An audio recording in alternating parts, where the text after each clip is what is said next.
Itu umur muda itu adalah senjata sosial yang baik banget orang itu nggak punya, tapi justru kalian yang muda itu kalian harus manfaatin. Ketika umur kita itu masih muda, ya anggap lu itu masih di bawah umur 25, orang-orang di luar sana yang umur 30 atau 40 yang punya bisnis, ya yang punya pekerjaan, yang sudah berkarir, itu cenderung memandang rendah orang-orang yang masih umurnya itu muda. Jadi ini merupakan sebuah advantage, ini merupakan sebuah keunggulan yang kalian itu sebenarnya bisa manfaatkan. Ini merupakan kita ngomong bahasa kasarnya asimetris yang lu itu harus eksploitasikan.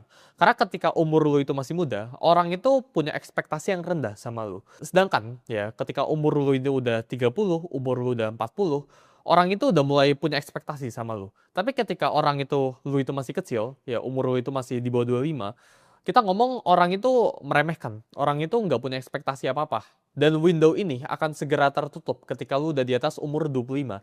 Jadi menurut gua, selagi lu umur 25 ke bawah, ya, lu harus belajar buat manfaatin situasi lu. Manfaatin bahwa lu itu masih muda, ya, dan orang lain ini bisa toleransikan ketika lu ini melakukan kesalahan.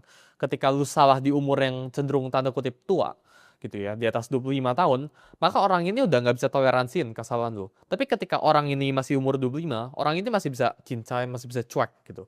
Jadi jangan appear too strong, jangan pengen terlihat kuat, jangan pengen show off, jangan pengen pamerin diri kalian, tapi justru manfaatin umur kalian yang masih muda ya ke orang-orang yang ada di luar sana. Ekspektasi rendah itu bakalan masukin lu ke ruangan-ruangan yang lu susah masuk. Tapi sedangkan ya kita ngomong anak umur 19 anggap punya skill trading 10 contoh ya, 10% skillnya gitu. Sedangkan ya ada orang umur 30 punya skill trading 20%, dua kali lipat di atas umur anak 19.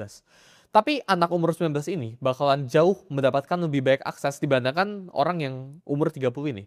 Kenapa? Karena faktor umur. Orang itu suka ekspektasinya itu rendah ya ketika orang itu umurnya itu masih muda. Sedangkan kalau umurnya itu udah tua, ekspektasi orang itu meningkat gradually. Jadi ini window yang again gue bilang bisa tertutup. Jadi manfaatin buat kalian yang masih umurnya itu masih muda, manfaatin.